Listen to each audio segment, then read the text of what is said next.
Alors, je vous rassure, je vais vous parler de chaos, mais pas celui qui fait les grands titres. Un virus, ni une guerre, ou encore une crise économique. Non. Moi, je vais vous parler d'une moule. Et plus précisément, de la moule quagga. Dracena rotrisformis bubensis, pour les plus latinistes d'entre vous. Originaire de la mer Noire, la moule quagga a voyagé clandestinement, cachée dans les eaux de ballast des navires marchands, jusqu'à arriver dans les grands lacs d'Amérique du Nord à la fin des années 80, puis en Europe dans les années 2000, et enfin en Suisse en 2015.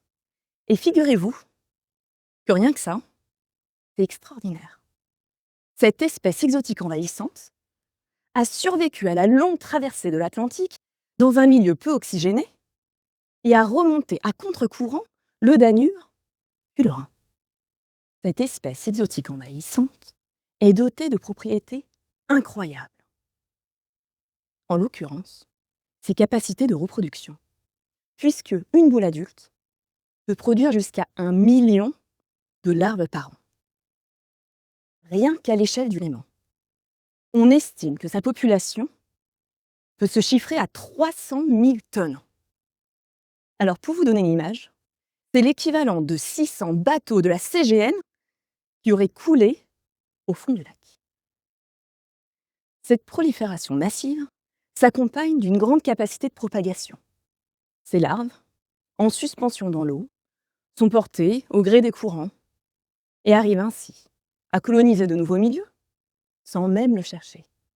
Mais à plus grande échelle, ce sont les activités humaines, non volontaires, notamment le passage d'un bateau d'un cours d'eau infesté à un autre encore vierge, qui sont responsables de sa propagation.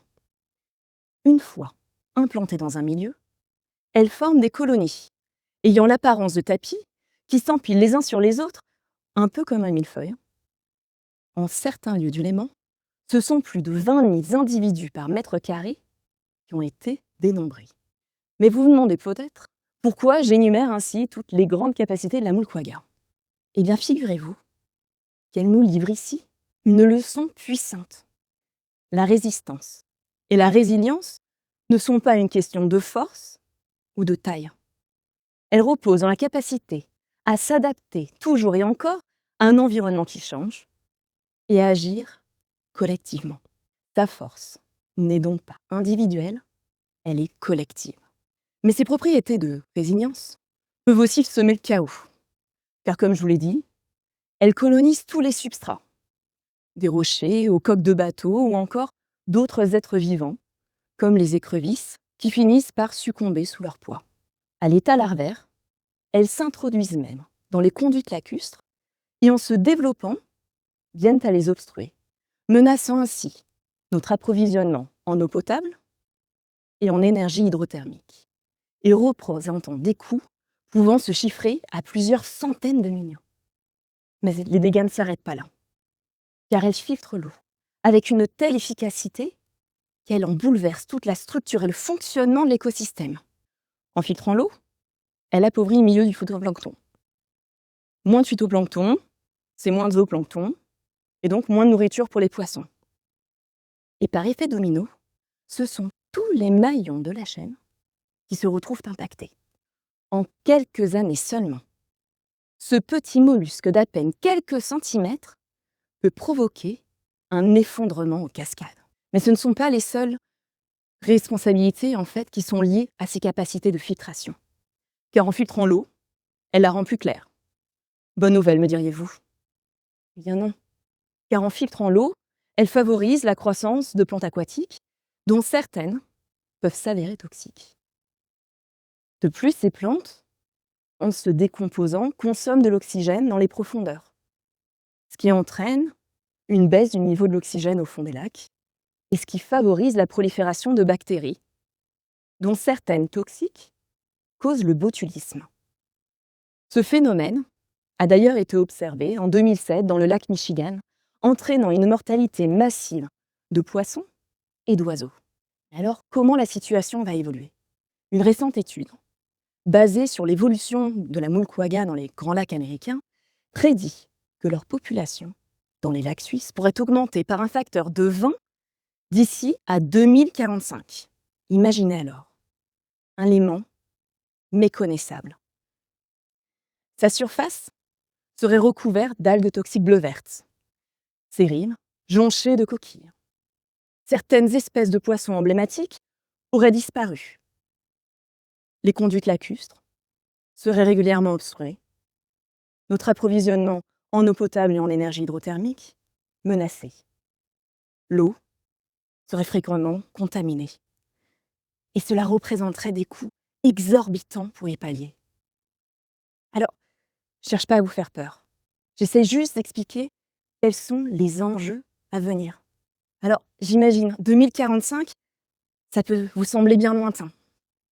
Et pourtant, 2045, ce sont mes enfants. Ce sont vos enfants qui deviennent adultes et à qui on lègue ce fardeau. Alors, que pouvons-nous faire ? 2 options s'offrent à nous. La première, ne rien faire. Laisser faire la nature et attendre qu'un nouvel équilibre se crée. Et accepter ainsi cet avenir probable. La seconde, agir. S'appuyer sur les avancées scientifiques et technologiques pour essayer de construire ensemble un autre futur possible.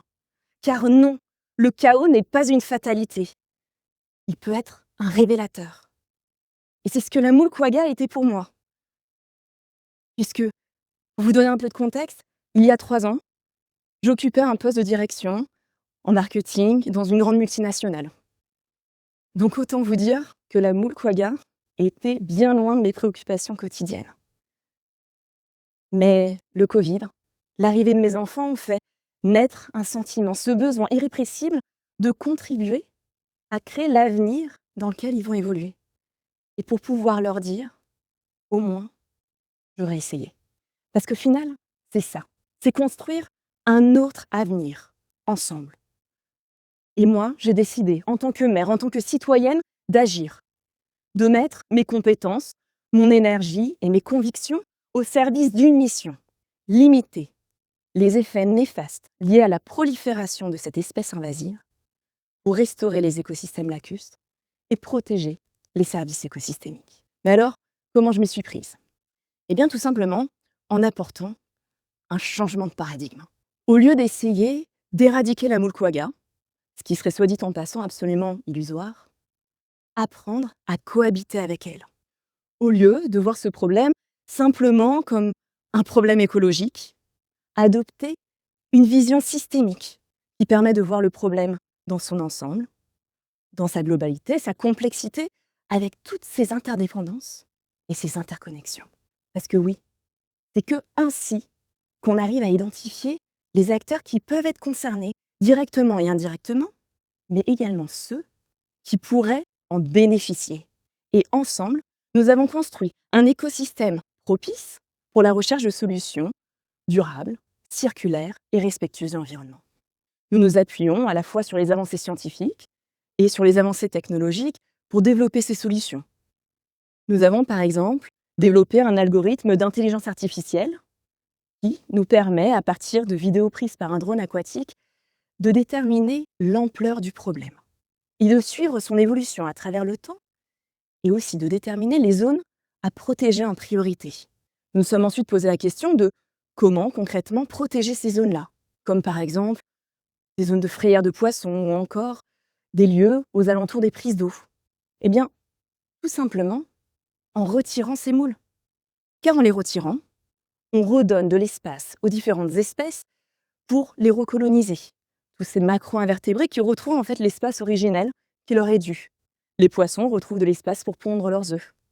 Au niveau des prises d'eau, on réduit le risque que des larves ne s'introduisent dans les conduites lacustres. Alors, est-ce que c'est la solution miracle ? Sans doute pas, mais c'est une solution. Et c'est un premier pas qui est concret, qui est tangible et surtout qui est rapidement implémentable. Car nous nous sommes appuyés sur une technologie robotique existante qui a déjà fait ses preuves pour collecter d'autres espèces benthiques, et nous l'avons adapté à la collecte de la moule quagga en milieu lacustre. Et les tests que nous avons menés sont très probants. Mais alors là, j'imagine que vous vous demandez, mais finalement, qu'est-ce qu'on fait des tonnes de moules qui vont être retirées du lac? Ce qui était certain, c'était qu'il était hors de question pour nous de les incinérer, puisque les moules quagga sont principalement constituées de calcaire. Et vous savez tous que brûler du calcaire, finalement, c'est émettre des émissions de CO2. Et c'est d'ailleurs une des principales sources d'émissions de l'industrie du ciment. Alors là encore, nous avons développé une technologie, un procédé de transformation qui nous permet de valoriser la moule dans sa globalité. Et nous avons ainsi imaginé 2 filières de valorisation, une filière de valorisation énergétique et une filière de valorisation matière. Car comme je vous le disais, les coquilles sont naturellement constituées de calcaire.